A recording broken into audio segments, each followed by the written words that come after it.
Hello student, welcome to my YouTube channel RK study.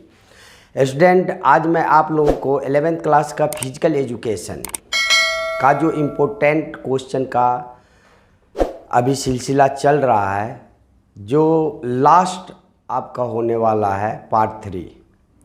इससे पहले मैं आपको पार्ट 1 पार्ट 2 इम्पोर्टेंट क्वेश्चन का वीडियो ला चुका हूँ। आप लोगों का काम है बस ये तीनों पार्ट देखना, और हमें 100% विश्वास है यदि आप ये तीनों पार्ट देख लिए तो आपका परसेंटेज बहुत अच्छा होगा। जो आप साल भर नहीं पढ़ते हैं ना, आप देख लेना आपका परसेंटेज कितना अच्छा आएगा। बस आपको ये पार्ट 1 पार्ट 2 पार्ट 3 का वीडियो देखना है। इसमें पार्ट 3 में मैं सबसे पहला क्वेश्चन लाया हूँ। डेफलिम्पिस पर संक्षिप्त नोट लिखिए। डेफलिम्पिस, डेफ जो बना हुआ है डीप से, डीप का मतलब होता है बहरे, जो बधिर होते हैं उन लोगों के लिए ये आपका जो ओलंपिक समिति है डेफलिम्पिस बधिर लोगों के लिए खास करके ये खेल का आयोजन करती है। ये एक तरह से आप ये समझ जाइए कि ये जो ओलंपिक समिति है IOC, इंटरनेशनल ओलंपिक कमेटी, इसका एक अंग है जो बधिर लोगों के लिए ये खेल का आयोजन करती है। इसमें बहुत सारे ऐसे रूल रेगुलेशन है जो आपको, जो ओलंपिक होती है, पैरा ओलंपिक होती है, विशेष ओलंपिक होती है, उसका नियम कानून इसमें लागू नहीं होता है। आप कह सकते हैं कि इसमें जो है सो आपको जो सामान्य ओलंपिक खेल है, पैरा ओलंपिक खेल है, विशेष ओलंपिक खेल है, इसमें भाग लेने वाले एथलीटों की तरह डेफलिम्पिस खेलों में भाग लेने वाले एथलीटों को ध्वनियों द्वारा निर्देशित नहीं किया जाता है, जबकि इन खेलों में ध्वनियों द्वारा निर्देशित किया जाता है। जैसे कि स्टार्टर की बंदूकें, बेल हॉर्न कमांड या रेफरी सीटी का प्रयोग नहीं किया जाता। इस प्रतियोगिता में खेल की शुरुआत करने एवं खेल को आगे बढ़ाने के लिए रेफरी झंडे का प्रयोग करता है एवं दौड़ शुरू करने के लिए रोशनी के चमकार का प्रयोग किया जाता है। तो आप समझ गए होंगे कि दोनों खेल में जो है सो कितना अंतर है। उन खेलों में ध्वनियों का प्रयोग किया जाता है, लेकिन इन खेलों में ध्वनियों का प्रयोग नहीं किया जाता है। इन खेलों में रेफरी क्या करता है, झंडे का प्रयोग करता है और रोशनी के चमकार का प्रयोग करता है। ऐसे खेलों को ISD द्वारा तभी से आयोजित किया जाता रहा है जब से अंतर्राष्ट्रीय खेल समिति ने बधिरों के लिए पहले खेल आयोजन किया था। ओलंपिक खेल की तरह ही डेफलिम्पिस खेल भी प्रत्येक 4 वर्ष के अंतराल पे आयोजन किया जाता है। डेफलिम्पिस खेल की शुरुआत सबसे पहले 1924 में पेरिस में हुआ था, जबकि शीतकालीन डेफलिम्पिस की शुरुआत 1949 में हुआ था। प्रथम डेफलिम्पिस खेल का जब आयोजन किया गया, इसमें मात्र 148 खिलाड़ी ही भाग लिया था, जबकि आज लगभग 4000 खिलाड़ी इन खेलों में भाग लेता है, उससे भी अब अधिक हो चुका है। लेकिन डेफलिम्पिस खेल में वही खिलाड़ी भाग लेगा, इसमें भी नियम कानून है। डेफलिम्पिस खेल में वही खिलाड़ी भाग लेगा जो कम से कम 55 डेसिमल उनकी सुनने की क्षमता है। यदि 55 डेसिमल से यदि कम होगा तो फिर वो भाग नहीं ले सकता। कम से कम 55 डेसिबल किसी भी हालत में होनी चाहिए। ये जो खेल का आयोजन किया जाता है, जितने बधिर हैं, जितने भी बहरे हैं, उन लोगों को उत्साहित करने के लिए किया जाता है, और ख़ास करके उनको भी, जैसे आपको पैरा ओलंपिक खेल था, उनको समानता की श्रेणी में, समाज में जो समानता है उसके श्रेणी में लाने के लिए इन खेलों का भी आयोजन किया जाता है।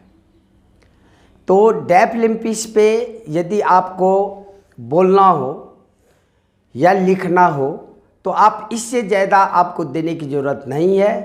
डेफलिम्पिक्स में बस ये याद करना कि डेफलिम्पिक्स खेल आईओसी का एक अंग है और इसका आयोजन सबसे पहले 1924 में पेरिस में हुआ था। शीतकालीन ओलंपिक खेल का जो आयोजन किया गया था वो 1949 में हुआ था। इसमें बधिर भाग लेते हैं। 55 डेसिबल कम से कम उनकी सुनने की क्षमता होनी चाहिए। बस इतना 4-5 पॉइंट आप याद कर लो, ये क्वेश्चन आपका कंप्लीट हो जाएगा। उसके बाद दूसरा क्वेश्चन मैं लेके आया हूँ, साहसिक खेल क्या है। तो साहसिक खेल से नाम से ही आपको पता चलता है कि साहसिक खेल का मतलब ही होगा कि साहस दिखाना। और साहस दिखाने का मतलब है कि कोई न कोई ऐसा जोखिम भरा खेल होगा जिसमें आपको साहस दिखाने हैं। यदि कोई आप खेल ऐसा खेल रहे हैं जो जोखिम भरा हो, उसे ही हम साहसिक खेल कहते हैं। सबसे पहले आप कह सकते हैं कि किसी भी खतरनाक स्थिति का सामना करने की जो हमारी क्षमता होती है, किसी भी खतरनाक स्थिति की सामना करने की जो हमारी क्षमता होती है, उसे ही हम साहस कहते हैं। और जब साहस को खेल से जोड़ दें तो आप कह सकते हैं कि खेल में जोखिम भरा होगा, तो ये हो जाएगा साहसिक खेल। साहसिक खेल वह खेल है जिसमें अत्यधिक रोमांच, जोश, मनोरंजन तथा जोखिम होता है। साहसिक खेल के लिए कहा जाता है कि प्रशिक्षक की भूमिका बहुत ही महत्वपूर्ण होता है। साहसिक खेल एक ऐसा खेल है जो आउटडोर में खेला जाता है, इंडोर में नहीं खेला जाता, आउटडोर में खेला जाता है, जिसमें भाग लेने वाले व्यक्ति को दूसरे खेलों की अपेक्षा अधिक शारीरिक योग्यता तथा मजबूत मानसिक दृष्टिकोण की आवश्यकता होती है। मजबूत यदि मानसिक दृष्टिकोण नहीं होगा तो फिर वो खिलाड़ी इन खेलों में भाग नहीं ले सकता। नाम ही है साहसिक खेल, तो इसमें आपको किसी भी हालत में जोखिम भरा खेल जरूर होगा और इसमें आपकी मानसिक शक्ति बहुत ही अच्छा होना चाहिए। पहले ही आप डर जाएंगे तो कभी भी साहसिक खेल आप नहीं खेल सकते। इसीलिए मानसिक रूप से आपको एकदम मजबूत होना पड़ेगा, तभी इस खेल में आप भाग ले सकते हैं। ऐसे खेलों में भाग लेने के लिए व्यक्ति को एक निष्पक्ष वातावरण में दूसरे के अपेक्षा स्वयं के विरुद्ध अधिक प्रतिस्पर्धा करनी पड़ती है। ऐसे खेल व्यक्ति में उल्लास, अभिप्रेरणा, आत्मविश्वास की वृद्धि के साथ साथ उसके जीवन की कठिनाइयों को दृढ़ता से सामना करने की क्षमता का विकास होता है। इस प्रकार साहसिक खेल का मतलब आप समझ गए होंगे। जो खेल जोखिम भरा होता है और उस खेल में जो आपका मानसिक योग्यता, साहस, उसके बाद आपका शारीरिक जो आपका कंस्ट्रक्शन है उसमें मजबूती होनी चाहिए, तभी आप ये खेल खेल सकते हैं। साहसिक खेलों का लक्ष्य एवं उद्देश्य क्या है? यदि कोई पूछे कि साहसिक खेलों का लक्ष्य क्या है, उद्देश्य क्या है, क्यों ये खेल खेला जाता है, तो इसका सबसे पहला लक्ष्य होता है आत्मविश्वास के विकास हेतु। मतलब साहसिक खेलों में प्रतिभागी सबसे अधिक स्पर्धा स्वयं से ही करता है। ऐसी स्पर्धा लक्ष्य प्राप्त करने की उपलब्धि की बड़ी गहन अनुभूति होती है। इसमें आत्मविश्वास असाधारण रूप से वृद्धि होती है। तो साहसिक खेल में आत्मविश्वास की वृद्धि बहुत ज़्यादा होता है। तो पहला पॉइंट आपको आ गया कि इसका लक्ष्य है साहसिक खेल का आत्मविश्वास के विकास में वृद्धि होती है। दूसरा, धैर्य के विकास में वृद्धि होती है। यदि किसी के पास यदि धैर्य नहीं है तो ये साहसिक खेल खेल ही नहीं सकता। धैर्य का मतलब ही हो गया कि आपका विभिन्न प्रकार के साहसिक खेल जैसे ट्रैकिंग होता है, माउंटेनरिंग होता है, इस समय आपका धैर्य बहुत ही अच्छा होना चाहिए। जब आप पहाड़ पे चढ़ते हैं, पर्वत पे चढ़ते हैं, उस समय में आपका धैर्य परखा जाता है। यदि आपका डगमगा गया, कभी भी इस खेल में आप सक्सेसफुल नहीं हो सकते। तो दूसरा पॉइंट क्या हो गया? धैर्य के विकास हेतु। पहला पॉइंट क्या था? आत्मविश्वास के विकास में वृद्धि हेतु। दूसरा हो गया धैर्य के विकास में वृद्धि हेतु। तीसरा हो गया एकाग्रता के विकास हेतु। साहसिक खेल वही खेल सकता है जिसकी एकाग्रता हो। यदि एकाग्रता का मतलब होता है कि एकदम ध्यान केंद्रित होगा। यदि पहाड़ पे चढ़ रहे हैं तो पहाड़ पे चढ़ते समय आपका ध्यान एकदम केंद्रित होनी चाहिए। साधारण भी ध्यान इधर से उधर हुआ तो फिर जो है सो आप गिर जाएंगे। तो इस प्रकार एकाग्रता के हेतु भी जो है सो साहसिक खेल खेला जाता है। नेक्स्ट है प्रकृति के अनुभव हेतु। हम जानते हैं कि साहसिक खेल प्राकृतिक वातावरण में ही खेले जाते हैं। ऐसे खेल को खेलते समय खिलाड़ी प्रकृति की चुनौती को स्वीकार करता है, स्वयं को प्रकृति के साथ जुड़ा हुआ महसूस प्रदान करता है। यदि प्रकृति की जैसी भी स्थिति होती है, ठंडा होता है, गर्म होता है, आंधी होता है, तूफान होता है, तो उसके साथ वो संघर्ष करता है। तो आपका नेक्स्ट पॉइंट था आपका प्रकृति के अनुभव हेतु। चुनौतियों के सामना करने के गुणों के विकास हेतु। साहसिक खेल वही खेल सकता है जो चुनौती का सामना करता है। यदि चुनौती का सामना करने का यदि आपके मन में यदि नहीं उठेगा विश्वास, तो कभी भी आप साहसिक खेल नहीं खेल सकते। इस प्रकार जो है सो साहसिक खेल का लक्ष्य आपको 4 बताए।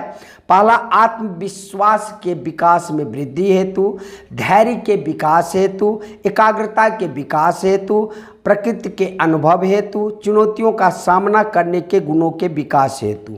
उसके बाद नेक्स्ट पॉइंट आप दे सकते हैं उल्लास एवं जोश में वृद्धि हेतु। साहसिक खेल जो खेला जाता है, इसका उद्देश्य ये भी होता है कि व्यक्तियों को दैनिक परेशानियों को भुलाकर नया जोश एवं उल्लास जगाना होता है। लगभग जितने भी प्रकृति पे मनुष्य निवास करता है, कुछ न कुछ परेशानी का सामना उसे करना ही पड़ता है। वो सब सारे के सारे परेशानी को भुलाकर उल्लास और जोश अपने में लाकर और उसके बाद ये खेल खेला जाता है। तो इस प्रकार जो है सो साहसिक खेल के बारे में इतना यदि आप बता दिए तो वो काफ़ी है। नेक्स्ट क्वेश्चन आपका है रिवर राफ्टिंग के दौरान सुरक्षा के उपाय लिखिए। तो रिवर राफ्टिंग, तो सबसे पहले आप रिवर राफ्टिंग के बारे में आप सबसे पहले बताइए कि रिवर राफ्टिंग आखिर होता क्या है। तो रिवर राफ्टिंग, राफ्ट का मतलब यहाँ पे नाव से होता है, जिस पानी में बहुत ज़्यादा तरंग होता है, तूफानी होता है, उसमें आपको पानी के ऊपर से नाव को उछाल कर घुमाना होता है। इसी को जो है सो राफ्टिंग कहते हैं। ये खेल में भी जो है सो आपकी निपुणता बहुत अधिक होनी चाहिए। इसमें रिवर राफ्टिंग जो है एक रोमांचक एवं साहसिक खेल है, जिसमें तेज से बहते हुए पानी के ऊपर उछलते हुए और चक्कर काटते हुए नाव से आपको नाव उसमें चलानी होती है। यह क्रियाकलाप तेज गति से बहते जल प्रवाह में नौका चलाने का एक रोमांचकारी अनुभव प्रदान करता है। ये सब खेल नहीं खेल सकता। इसमें भी साहस बहुत अत्यधिक होना चाहिए, क्योंकि पानी की जो गति होती है, बहाव होता है, बहुत तीव्र होता है और उसमें आपको रिवर राफ्टिंग करने होते हैं, नाव चलाने होते हैं। इसीलिए यदि इसमें किसी भी प्रकार का यदि यानी चूक हो जाता है, भूल हो जाता है, तो फिर जो है सो वहाँ पे आपका जो है सो बहुत परिणाम खराब भी हो सकता है।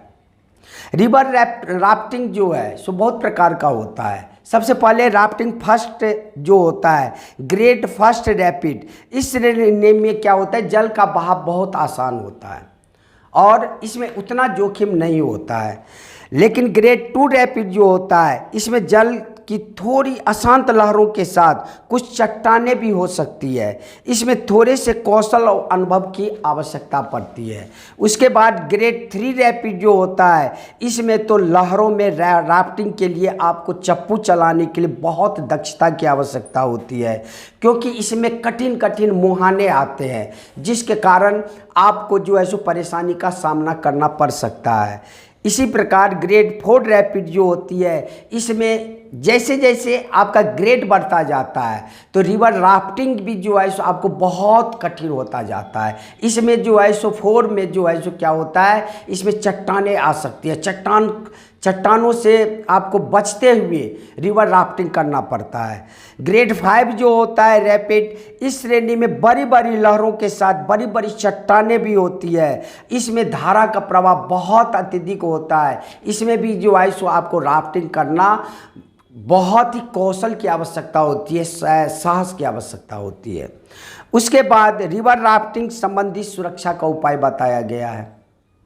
तो इसमें सुरक्षा के उपाय में सबसे पहले जीवन रक्षक जैकेट, हेलमेट अवश्य पहनना चाहिए, पहला पॉइंट हो गया। दूसरा, राफ्ट को पानी में उतारने से पहले उसमें हवा के दबाव तथा लीकेज की जांच अवश्य कर लेनी चाहिए। नेक्स्ट है, राफ्टिंग ऐसे समय में शुरू करें कि आप अपने गंतव्य स्थान तक अंधेरे होने से पहले पहुंच जाएं। उसके बाद राफ्टिंग सदैव ग्रुप में करनी चाहिए, अकेला कभी भी नहीं करनी चाहिए। राफ्टिंग शुरू करने से पहले धारा प्रवाह में आने वाले रैपिड की श्रेणी की जानकारी भी होनी चाहिए। उसके बाद राफ्टिंग के दौरान होने वाले थकान से बचने के लिए अनावश्यक चप्पू नहीं चलाना चाहिए। ये सब सारे के सारे सुरक्षात्मक उपाय है। जैसे पहला पॉइंट आपको बोले, जैकेट पहनना चाहिए, हेलमेट पहनना चाहिए, कभी भी जो है सो राफ्टिंग को धारा में उतारने से पहले उसकी हवा चेक कर लेना चाहिए, लीकेज तो कहीं नहीं है। गंतव्य स्थान पर पहुंचने से अंधेरा होने से पहले आपको पहुंचना पड़ेगा। ये ग्रुप में किया जाता है, अकेला नहीं किया जाता है। बस इतना पॉइंट आप लिख दो, काफ़ी है। उसके बाद नेक्स्ट क्वेश्चन जो है सो आपका है, खेल चोटों को रोकने के लिए सुरक्षा के उपाय लिखिए। तो खेल चोट को रोकने के लिए जो सुरक्षा का उपाय है, सबसे पहले तो आप ये समझिए कि खेल में चोट जो लगेगा आपको, तो उसमें आपका जो है सो शरीर का कोई भी अंग कट सकता है, फट सकता है, आप जान से भी जा सकते हैं। इसीलिए कहा जाता है खेल शुरू करने से पहले आपको किसी न किसी सुरक्षा का उपाय रखना ही पड़ेगा। जैसे सबसे पहला है उचित वार्मिंग अप। उचित ढंग से वार्मिंग अप करना खेल चोटों की संभावना को कम करने का सबसे महत्वपूर्ण कारक है। वार्मिंग अप करने से मांसपेशियां का जो तनाव है वो आधा हो जाता है। वार्मिंग अप के लिए सबसे पहले कुछ हल्के व्यायाम करना चाहिए, जैसे जॉगिंग करना चाहिए, धीरे धीरे गति को बढ़ाना चाहिए। इसके बाद खेल के दौरान प्रयोग में लाने जाने वाले शारीरिक अंग के लिए खिंचाव वाले व्यायाम करना चाहिए। तो सबसे पहला सुरक्षात्मक उपाय हो गया उचित वार्मिंग अप। नेक्स्ट है आपका संतुलित आहार। आपका आहार संतुलित होनी चाहिए। संतुलित आहार का मतलब ही है कैल्शियम, फास्फोरस, विटामिन की आपको जो है सो आवश्यकता होगी। यदि ये आप सारे के सारे संतुलित आहार ग्रहण कर रहे हैं तो आपका 100% शरीर जो है सो आपको खेलों के लिए जो है सो मजबूत रहेगा। यदि आप विटामिन नहीं लेंगे, खनिज नहीं लेंगे, लवण नहीं लेंगे, विटामिन डी जो महत्वपूर्ण होता है, जो आपको सबसे पहले हड्डी को बहुत मजबूत करता है, वो लेना बहुत ज़रूरी होता है। खेल कौशल का उचित ज्ञान होना चाहिए। ये नहीं कि डायरेक्ट आप खेल के मैदान में आप कूद पड़े। जैसे ट्रैकिंग वगैरह कर रहे हैं, उसके लिए आपको किसी भी हालत में ज्ञान होनी चाहिए। जैसे राफ्टिंग कर रहे हैं, उसमें ज्ञान होनी चाहिए कैसे चप्पू चलाया जाएगा। क्यों? क्योंकि उसमें तरंग बहुत अधिक होती है। बहुत सारे ऐसे खेल हैं, जैसे क्रिकेट है, आप स्लिप में खड़े हैं, आप कीपर हैं, आपको जो है सो किस हिसाब से आपको गेंद पकड़नी चाहिए, स्लिप में है किस हिसाब से गेंद आएगा, सारे के सारे आपको सुरक्षात्मक उपाय पहले से बरतनी पड़ेगी। इसीलिए खेल कौशल का उचित ज्ञान होना आवश्यक होता है। सुरक्षात्मक उपकरण का प्रयोग, सुरक्षात्मक उपकरण का प्रयोग किसी भी हालत में करना पड़ेगा आपको। जैसे आप क्रिकेट खेल रहे हैं, आपको हेलमेट पहनना ही पड़ेगा। आप शॉट पे फील्डिंग कर रहे हैं, आपको हेलमेट पहनना पड़ेगा। आप कीपिंग कर रहे हैं, हेलमेट पहनना पड़ेगा। स्लिप में है, आपको हेलमेट पहनना पड़ेगा, आपको ग्लव्स पहनना पड़ेगा, पैड पहनना पड़ेगा। जब तक आप सुरक्षात्मक उपाय नहीं रखेंगे तो बचना नामुमकिन है। इस प्रकार साहसिक खेल के दौरान चोट से बचने का उपाय सबसे पहले हम आपको बताए उचित वार्मिंग अप, नेक्स्ट आपको बताए संतुलित आहार, उसके बाद बताए आपको खेल कौशल का उचित ज्ञान होना चाहिए, उसके बाद सुरक्षात्मक उपकरणों का उपाय। ये सब सारे के सारे जितने भी आपको बताए, ये सारे के सारे खेल में चोट जो लगेगा उसका सुरक्षात्मक उपाय है। यदि आप ये सुरक्षात्मक उपाय कर लेंगे तो कभी भी आपको खेल में चोट नहीं लगेगा। उसके बाद आपका नेक्स्ट क्वेश्चन है, शारीरिक शिक्षा और खेल कूद में मनोविज्ञान के किन्हीं 4 महत्व को लिखिए। तो इसमें आपको सबसे पहले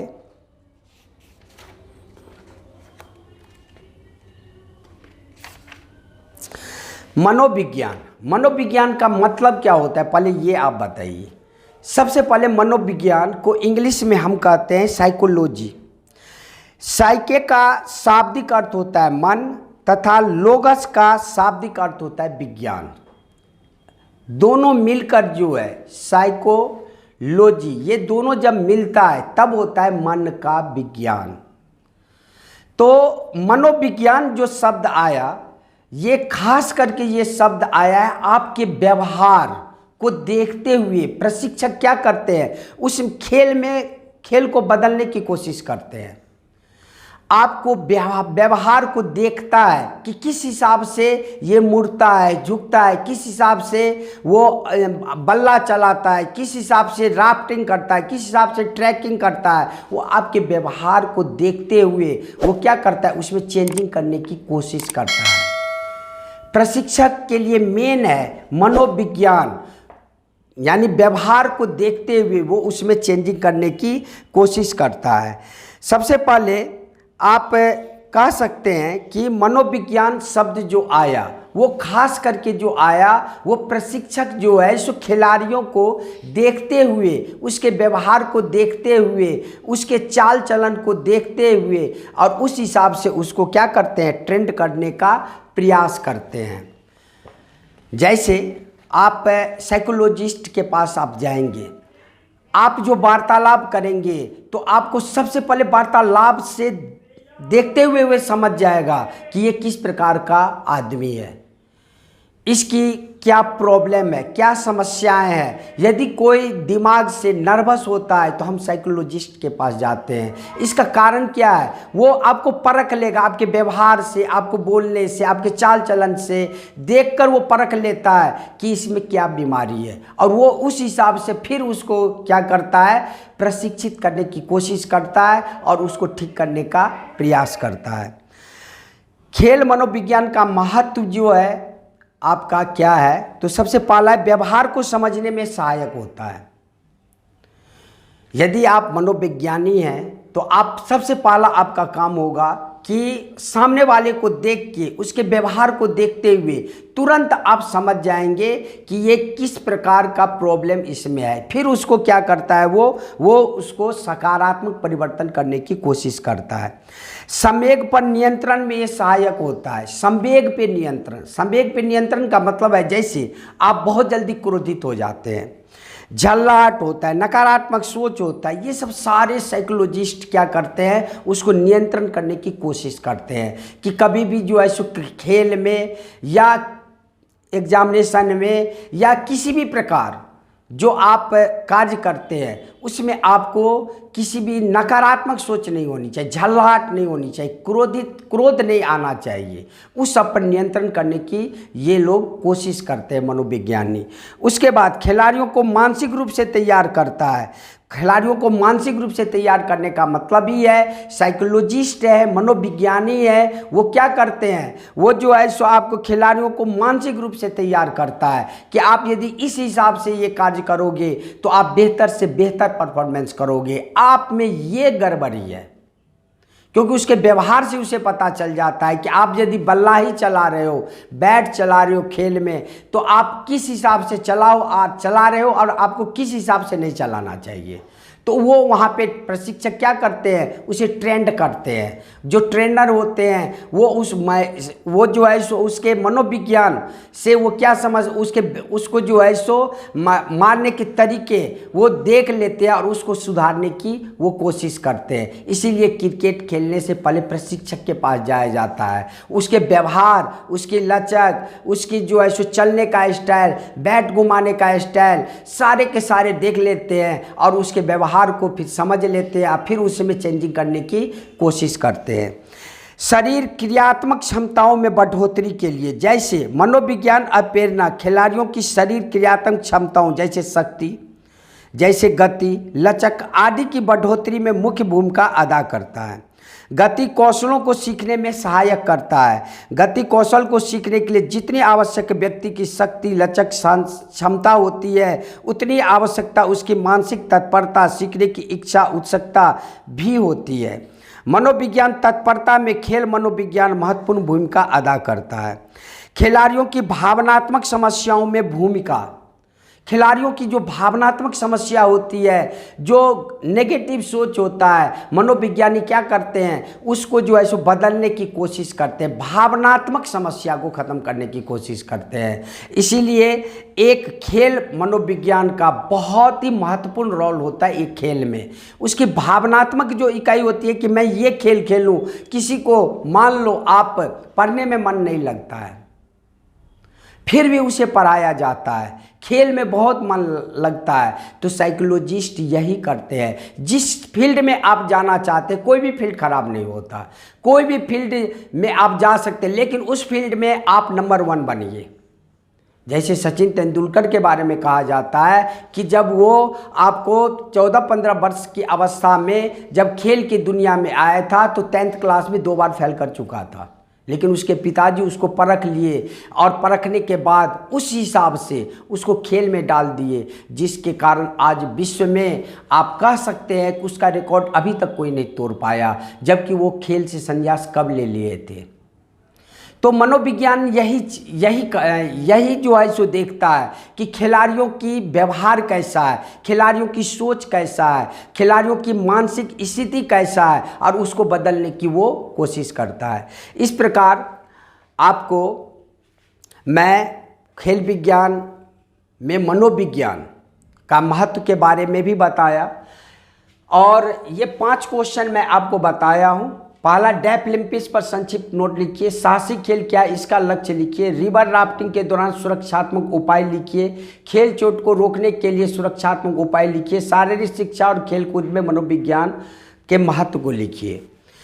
जितने क्वेश्चन मैं आपको करवाया हूँ, यदि ये क्वेश्चन यदि आप कर लेंगे तो हमें 100% विश्वास है कि आपका मार्क्स बहुत अच्छा आएगा। 3 पार्ट में बनाया हूँ, तीनों पार्ट आप देख लेना। हम पे विश्वास करते हुए बस ये 3 पार्ट आपको देखना है, 100% आपका नंबर अच्छे से अच्छे आएगा। अब मैं नेक्स्ट वीडियो में नेक्स्ट सब्जेक्ट के साथ आऊँगा। तब तक के लिए जय हिंद, जय भारत।